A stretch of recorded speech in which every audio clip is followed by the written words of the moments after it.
మీ ఎలాంటి వ్యాపార ప్రకటనలకైనా వెంటనే మా ఛానల్ సంప్రదించండి. అందరికీ నమస్కారం. నేను శిరీష. ప్రస్తుతం మనతో పాటు ఉన్నారు ప్రముఖ ఆధ్యాత్మికవేత్త బట్టిప్రోల విజయలక్ష్మి గారు. అమ్మతో మాట్లాడతాం.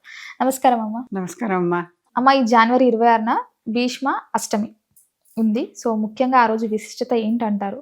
ఆ రోజు ఎలా వినియోగించుకోవచ్చు అంటారు? భీష్ముడు దేహం వదిలేసిన రోజు అది భీష్మాష్టమి. కొన్ని చోట్ల కొన్ని గ్రంథాల్లో భీష్మ ఏకాదశి అని కూడా చెప్పారు, కానీ సందేహం ఉంది. భీష్మాష్టమే ప్రత్యేకంగా తీసుకుందాం. కారణం ఏంటంటే భీష్ముడికి వాళ్ళ నాన్న అంటే శంతనుడు స్వచ్ఛంద మరణం అనుగ్రహం ఇచ్చాడు. భారతం చదువుతుంటే ఈ కథలు మనకు కనపడతాయి. మహాభారతంలో స్వచ్ఛంద మరణం అంటే ఏంటి? నువ్వు ఎప్పుడు ఇష్టంగా చనిపోదలుచుకుంటే అప్పుడు పోవచ్చు, అప్పటిదాకా ఉండాలని చెప్పాడు. సత్యవతికి ఏం మాట ఇచ్చాడు? తల్లే కదా సత్యవతి కూడా, అంటే శంతనుడి రెండో భార్య సత్యవతి. ఆవిడకి ఏం మాట ఇచ్చాడు? అమ్మాయి హస్తనాపుర సింహాసనాన్ని సుప్రతిష్టంగా ఉంచేదాకా నేను కాపలా ఉండి చేస్తాను. ఆవిడ చెప్పింది, నా కొడుకులు ఇలా పోయారు సగంలో, కనుక నువ్వు రాజ్యం చేసుకో, నువ్వు పట్టాభిషేకం చేసుకోమంది. నేను చేసుకోనమ్మా, నేను నా తండ్రికి మాట ఇచ్చాను. భీష్మ ప్రతిజ్ఞ చేశాడు కనుక భీష్ముడు అయ్యాడు. అప్పటిదాకా అసలు ఆయన పేరు భీష్ముడు కాదు, వసుసేనుడో ఏదో ఇంకో పేరు ఉంది ఆయనకి. ఆ పేరు పెట్టుకున్నటువంటి వాడు ఆ పేరు పెట్టుకుని భీష్ముడు అయ్యాడు. ప్రతిజ్ఞ చేయటం వల్ల భీషణమైన ప్రతిజ్ఞ చేశాడు కనుక ఆ పేరు వచ్చింది. చేసి పెళ్లి చేసుకున్నాను నేను అన్నాను కనుక ఇప్పుడు నా మాట నేను తప్పను. ఈ తమ్ముడు ఈ భార్యలో కలిగే సంతానాన్ని సింహాసనం మీద కూర్చోబెట్టి వాళ్ళ ద్వారా నేను రాజ్యం చేయిస్తాను. నేను వెనకాల నుండి అంతా చూసుకుంటా, బాధ్యతగా నేను సింహాసనాన్ని రక్షిస్తూ ఉంటా. అందుకే పాండవులు ఎటుంటే ధర్మం ఒకటి ఉంది కదా అన్నట్టు వెళ్ళలా. సింహాసనం కదా ఈయనకు ముఖ్యం. ఆ సింహాసనం హస్తినాపురంలో ఉంది. దాని మీద ఇప్పటిదాకా ధృతరాష్ట్రుడు ఉన్నాడు కనుక అతనికే సేవ చేయాలి, అతనే సరిగా ఉండేలా చూసుకోవాలి, కనుక ఇక్కడే ఉంటానన్నాడు అని అలా చేశాడు. ఇతనికి యుద్ధంలో కౌరవుల వైపే నుంచి యుద్ధం చేశాడు. సరే, యుద్ధంలో పడిపోయాడు, ఓటమి వచ్చింది, పడిపోయాడు. పడిపోయిన తర్వాత అప్పుడు ఒక మాట అనుకుంటాడు తను, ఏమైనా సరే ఉత్తరాయణ పుణ్యకాలం వచ్చేదాకా ఉంటే పుణ్యం రోజులు కదా, దేవతలకు పగళ్ళు, ఇక్కడో అక్కడ ఎదురు చూడాల్సిందే ఆ దేవతలు మళ్ళీ నన్ను తీసుకెళ్లేదాకా. దక్షిణాయనంలో పోయిన వాళ్ళకి ఒక లాంజ్ లాంటిది పెట్టి అక్కడ కూర్చోబెట్టి తర్వాత తీసుకెళ్తారని ఒక పేరు. మనం ఎక్కడికైనా బస్ స్టాండ్లకో రైల్వే స్టేషన్స్కో ఎయిర్పోర్ట్లకు వెళ్తే లాంజ్లో కూర్చుంటాం కదా, అది వచ్చిందాకా, మన బండి వచ్చిందాకా తర్వాతే కదా ఎక్కుతాం. అలాగా ఉత్తరాయణం వచ్చేదాకా ఉండే బదులు ఇక్కడే నేను అంపశయ్య మీదే ఉంటే ఇన్నాళ్ళు అధర్మవర్తనుల దగ్గర ఉండి తిన్న భోజనం, దాని ద్వారా నా శరీరంలో చేరిన రక్తం, మేధస్సు, మజ్జ వగైరా అంతా ఇదంతా పోవాలి, ఇదంతా ఇక్కడ వదిలేయాలి. ఈ అధర్మాన్ని నేను మళ్ళీ పైకి తీసుకెళ్ళను,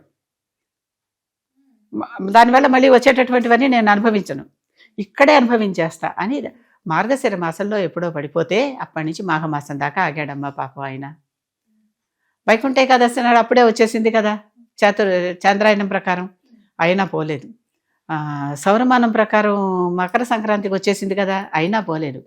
సౌర మతం ప్రకారం రథసప్తమి నాడు సూర్య జయంతి అయినాక ఆయన ఉత్తరాయణంలో, అంటే అన్ని రకాలుగా అన్ని ధర్మాల ప్రకారం ఉత్తరాయణం వచ్చేసిందాక ఆగి, అంటే ఇంకా అనుమానం లేకుండా ఖచ్చితమైన ఉత్తరాయణం వచ్చేసిందాక ఆగి, ఈ లోపల తన శరీరంలోని అధర్మం వల్ల ఏర్పడినటువంటి రక్తం, మాంసం అని ఉన్నాయి కదా, అవన్నీ క్షీణించిపోయేదాకా ఉండి అప్పుడు దేహాన్ని వదిలేశాడు. అష్టమి నాడు, సప్తమి నాడు సూర్యుడు ఉత్తరాయణం వైపు నుంచి బయలుదేరటం మొదలు పెడితే అష్టమి నాడు ఈయన వదిలేశాడు దేహాన్ని. అంత ప్రత్యేకత ఉన్న రోజు అది. ఈయన ఇంకా ప్రాణాలతో ఉండంగా కృష్ణుడు పాండవులందరినీ తీసుకొచ్చి ద్రౌపదితో సహా వచ్చి రాజనీతి సూత్రాలు చెప్పమంటారు. ఎన్నో చేసావు కదా నువ్వు, మరి నీళ్లపాటు చేసావు, నీకు ఎంతో తెలుసుంటుంది, అలాంటి నీతి సూత్రాలన్నీ చెప్పమంటాడు. చెప్పమంటే భీష్ముడు చెప్పబోతే ద్రౌపది నమ్ముతుంది. నీకేం నీతి తెలుసని, నాకు వస్త్రాపహరణం చేస్తుంటే మాట్లాడలేదు, నువ్వు పెద్ద నీతి బోధ చేసేవాడిగా అన్నట్టు నవ్వుతుంది. అనకపోయినా మనకి నవ్వులో మనకి అర్థం తెలిసిపోయింది. తెలిసి భీష్ముడు అంటాడు, అమ్మా నేను చేసిన తప్పు నాకు తెలుసు, అందుకే కదా ఆ అధర్మవర్తన వల్ల వచ్చిన భోజనం వల్ల ఏర్పడినటువంటి దేహం కృషించిపోయేదాకా నేను ఇక్కడే ఉంటున్నా, ఆ రక్తం చివరి బిందువు పోయేదాకా ఇక్కడ ఉంటా, దీని మీదే ఉంటా, ఆ రక్తం మాంసం అదంతా నశించిపోయేదాకా నేను ఇక్కడ ఉంటా. అస్థిపంజరావశిష్టంగా అయిన తర్వాత అప్పుడు దేహం వదిలేశాడు భీష్మ అష్టమి నాడు. భీష్ముడు అంటే ఎవరు? 8 మంది వసువులు ఉన్నారు. ఈ 8 మంది వసువులు దేవతలు, మన పితృదేవతల కింద లెక్కవాళ్ళు. ఈ 8 మందిలో 8వ వాడు ఈ ప్రభాసుడు. ఆ ప్రభాసుడే భీష్ముడుగా పుట్టాడు. వీళ్ళు 8 మంది ఏదో అల్లరితనం కోసం ఈ ప్రభాసుడి భార్య ఏదో వీళ్ళని రేప్పెడితే ఒక గురువు గారి హోమధేనువుని అపహరించారు. ఆయన రోజు పాప ఆ ఆవు నుంచి వచ్చేటటువంటి పాలు తీసి దాని నుంచి ఆవుని ఇలాంటి తయారు చేసుకుని దాంతోనే హోమం చేసుకుని ఈ పంచగవ్యాలు వస్తాయి కదా ఆవు నుంచి వచ్చేటటువంటి పదార్థాలన్నీ, ఆ వాటిలతోనే ఆయన జపతపాలన్నీ చేసుకుంటుంటే అది ఎత్తుకొచ్చారు. అది ఎత్తుకొస్తే ఏమైంది, ఆయన చెప్పించాడు పట్టుకుని. ముఖ్యంగా 8వ వాడే కదా చేసింది ఈ పని, భార్య పేద ప్రేరేపితుడై చేశాడు భార్య చెప్పిన దాని మీద. కనుక ఈ జన్మలో ఈయనకి భార్య లేరు, భీష్ముడికి భార్య లేదు, చేశాడు. ఈ పెద్దవాళ్ళ 7 ఈయనకి సహకరించారు. కనుక 8 మందిని భూలోకంలో పోయి మనుషులుగా పుట్టండి అని చెప్పించాడు. పై లోకంలోంచి దుఃఖంగా దుగాల ముఖాలు వేసుకుని వస్తున్నారు. అదే సమయానికి గంగ కూడా ఇంద్రశాపంతో దిగొస్తుంది. శంతనుడు అంతకుముందు మహాభిషు అనే చక్రవర్తి. ఆ మహాభిషు చక్రవర్తి తన పుణ్యబలంతో ఇంద్రసభకు వెళ్ళి చూస్తూ గంగ చూసి ఎందుకో చెలించాడు. చెలించేసరికి ఇంద్రసభలో మీ ఇద్దరికి ఇలాంటి కామోద్దీపమైన పనులా అని శపించాడు ఇంద్రుడు. పోయి మళ్ళీ జన్మలో పుట్టి ఆ కామాలన్నీ తీర్చుకురండి అని, కింద పుట్టి అని. గంగ కూడా పాపం దిగుతోంది కిందకి. మనిషి జన్మ ఎత్తాలి, వచ్చి మళ్ళీ కింద భూలోకంలో పుట్టాలి. అప్పుడు వీళ్ళు వచ్చి అమ్మ ఎవరి కడుపున అంటే వాళ్ళ కడుపున పుట్టలేము, నీలాంటి ఉత్తమరాలు కడుపున మేము పుడతాం, ఆ గంగలో మునిగితే అన్ని పవిత్రం అన్నాం కదా, నీ కడుపున పుడతామమ్మా, మమ్మల్ని పవిత్రులను చేయమని 7 వేడుకున్నారు. వేడుకుని ప్రభాసుడు చెప్పాడు, ఈ 7 పుట్టటమే వాళ్ళకి ఇక్కడ బతికేడ్చాల్సిన శాపం లేదు వాళ్ళకి, పుట్టంగానే వాళ్ళని అంతం చేసేయచ్చు నువ్వు, నన్ను మాత్రం పుట్టాక నేను ఇంకా నా పాపం అంతా తీర్చుకుంటే కానీ పోవటం లేదు అని చెప్పాడు. అందుకనే మొట్టమొదటి పుట్టిన 7 పిల్లలని గంగ నీళ్ళకి అర్పించిందని భారతంలో చదివామా. శంతనుడికి గంగకి 8 మంది కొడుకులు పుడతారు. ఒక్కొక్క కొడుకు పుట్టంగానే కొడుకు పుట్టాడు మహారాజా అంటాం, తీసుకొచ్చి చూపించడం, గంగలో పారేయటం. 7 పిల్లల్ని పారేసింది. ఏంటి వీడిని కూడా పారేస్తే బారసలేరు రాజుకి, వచ్చిన కొడుకుని వచ్చినట్టు చంపేస్తుంది, కొడుకులు పుడుతున్నాడు చంపేస్తుంది. పైగా ఈవిడికి ఒక వ్రతం, ఒక నియమం ముందరే పెట్టింది, పెళ్లి చేసుకునే ముందరే. ఏమని వ్రతం నియమం పెట్టింది, నువ్వు నన్ను ఎప్పుడైతే నా మాటకి ఎదురు తిరుగుతావో నేను నీతో ఉండను, వెళ్ళిపోతా. ఆవిడ శాపం అంతవరకే అని వ్రతం నియమం పెట్టింది. ఏమన్నా అంటే వెళ్ళిపోతుందేమో శంతనుడు పాపం ఊరుకున్నాడు. చివరికి మంత్రులు వాళ్ళందరూ చెప్తున్నారు, ప్రతి రాజకుమారుణ్ణి తీసుకుపోయి పారేస్తుంటే నీళ్ళలో మనకి వారసులేరయ్యా, మన రాజ్యానికి, మన హస్తినాపురానికి తర్వాత తరం వాళ్ళు ఎవరు. అప్పుడు 8వ వాడిని కూడా తీసుకొచ్చి మహారాజా ఇలా కొడుకు పుట్టాడని చూపించి చెప్పబోతోంది మిగిలింది. చెప్పబోతుంటే దీన్ని మాత్రం పారేయటానికి వీల్లేదు, ఈ పిల్లాడిని మాత్రం నువ్వు చంపటానికి వీల్లేదు అన్నాడు. నా మాటకి ఎదురు తిరిగావు కనుక నీతో ఉండను, నేను వీడిని చంపదలుచుకోలేదు, వీడిని పెంచి కొంచెం పెద్దయ్యాక నీకు అప్పచెప్తా. చిన్నప్పుడు తల్లి అవసరం కదా, కనుక తనతో తీసుకుపోయి పెంచి పరశురాముడి చేత విద్యలన్నీ నేర్పించి, పరశురాముడు అందరికీ గురువు, విద్యలు నేర్పే గురువు, విద్యలన్నీ నేర్పించి తీసుకొచ్చి మళ్ళీ వీళ్ళకి అప్పచెప్పి, ఇదిగో నీ యువరాజు కుమారుడు, నువ్వు రాజ్య పట్టాభిషేకం చేసుకోమని ఇచ్చింది. అలా వచ్చాడు యువరాజు భీష్ముడు. అంటే వసువు అంటే ఎవరు, మన పితృదేవతల్లో ఉన్నటువంటి వాడు. పితృదేవతలకు అందరూ ఇన్నిసార్లు తర్పణాలు ఇవ్వాలన్నానే అమావాస్యల్లోనూ సంక్రమణాల్లోనూ ఆ పితృ పక్షంలోనూ మళ్ళీ వాళ్ళ తిథుల్లోనూ చెప్పాం కదా, అలా చేసే దాంతో పాటు ఈ భీష్మాష్టమి కూడా ఇవ్వాలి, ఆ రోజు కూడా ఇవ్వాలి. మరి భీష్ముడు మన పితృదేవత వసువు. పెద్దలు పోయినప్పుడు పిండం పెట్టి 3 పిండాలు పెడతారు, చూసావు కదా ఎక్కడైనా. అంటే తండ్రి తాత ముత్తాత లెక్క అనుకుంటాం మనం, కానీ ఆ రూపంలో వసువు రుద్రుడు ఆదిత్యుడు, అష్టవసువులు, 11 రుద్రులు, 12 ఆదిత్యులు మనల్ని పెంచి పోషిస్తూ ఉంటారు. పితృదేవతల్లాగా మనల్ని రక్షించి కాచి కాపాడుతూ ఉంటారు, వాళ్ళకి రక్షణ. కనుక మనం తప్పనిసరిగా వసువులకి తర్పణాలు వదలాల్సిందే, రుద్రుడికి అభిషేకాలు చేయాల్సిందే, ఆదిత్యులకి ఆరాధన చేయాల్సిందే. అర్థమైంది కదా.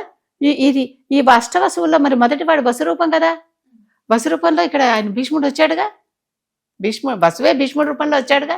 కనుక భీష్ముడు అందరికీ తండ్రి లాంటి వాడు కనుక ప్రతివారు కూడా భీష్ముడికి తర్పణాలు వదలటం పద్ధతి.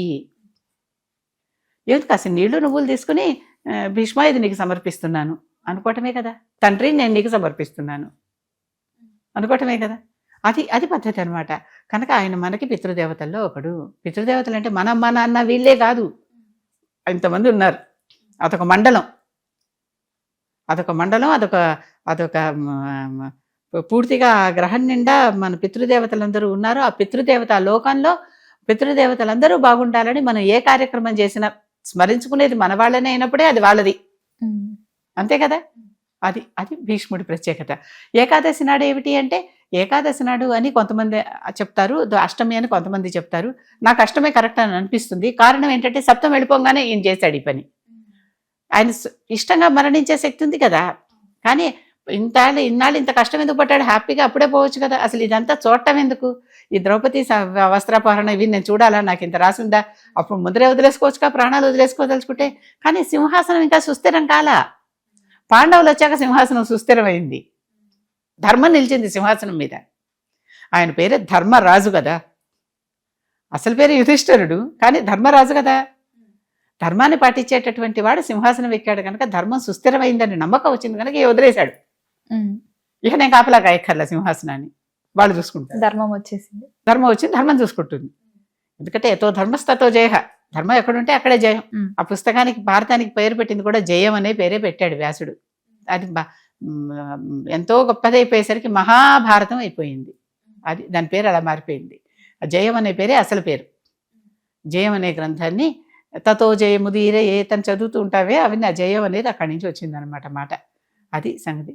ఈ రకంగా భీష్ముడికి ఏకాదశి నాడు ఏం చేయాలంటే, ఆయన చెప్పినటువంటి విష్ణు సహస్రనామ స్తోత్రం ఉంది కదా, ఆయనే సాక్షాత్తు కృష్ణమూర్తి ఆయన ఎదురుకుండా నుంచోబెట్టుకుని రోజు చేయాలా? ఆయన చెప్పిన స్తోత్రం కనుక ఆ రోజు చేసుకుంటే పుణ్యం ఎక్కువ. ఆయన తలుచుకుంటూ మనం ఏదన్నా పెద్దల రోజుల్లో చేస్తే ఆ పుణ్యం, దాన పుణ్యం వాళ్ళకు కూడా వెళ్తుందని చెప్పుకున్నాగా, అటు కూడా వెళ్తుంది, మనకి వస్తుంది, అటు వెళ్తుంది. అమ్మ, ముఖ్యంగా ఈ భీష్మ ఏకాదశి రోజే విష్ణు సహస్రనామం కూడా పుట్టింది అని అంటుంటారు. అది అంత ఖచ్చితంగా చెప్పలేము. గీతా జయంతి వేరే రోజున చేసుకుంటాం కదా, ఆ సమయంలోనే విష్ణు సహస్రనామాలన్నీ కూడా ఈ అంపశయ్య మీద ఉన్న రోజుల్లోనే చెప్పాడు. అంపశయ్య మీద ఉన్న రోజుల్లో కూర్చుని కృష్ణుడు వీళ్ళందరూ నీతి సూత్రాలు చెప్పమని వస్తే, నిన్ను ధ్యానించుకోవాలనుందయ్యా, నిన్ను ఒకసారి స్తుతించాలనుంది, నీ గొప్పతనం అందరికీ చెప్పాలనుంది, నువ్వెంత గొప్పవాడివో చెప్పాలి నేను కనుక అంత గొప్ప విష్ణువు గురించి నన్ను చెప్పమంటావా, నువ్వే చెప్తావా అని కూడా అడిగాడు. ఛాయిస్ కృష్ణుడికి ఇచ్చాడు. నా గురించి నేను చెప్పుకునే కంటే నువ్వు చెప్తేనే బాగుంటుంది, నువ్వు స్తుతించు, నీకు పుణ్యం వస్తుంది, నీ పాపం పోతుంది. అధర్మం చేశాననే కదా ఇన్నాళ్ళు పాపం అక్కడ బాధపడ్డాడు. నీ పాపాలన్నీ పరిహారం అయిపోతాయి చెప్పమన్నాడు కృష్ణుడు. అది చెప్పి శుద్ధుడైపోయాడు ఆయన. అది చెప్పి శుద్ధుడైపోయి చక్కగా పాపాలన్నీ పోగొట్టుకుని కనుక ఆ చదువుకుంటే మంచిది అని. అమ్మ, ముఖ్యంగా భీష్మాష్టమి అంటే ముఖ్య ఉద్దేశం ఏంటో తెలియజేసినందుకు ధన్యవాదాలు.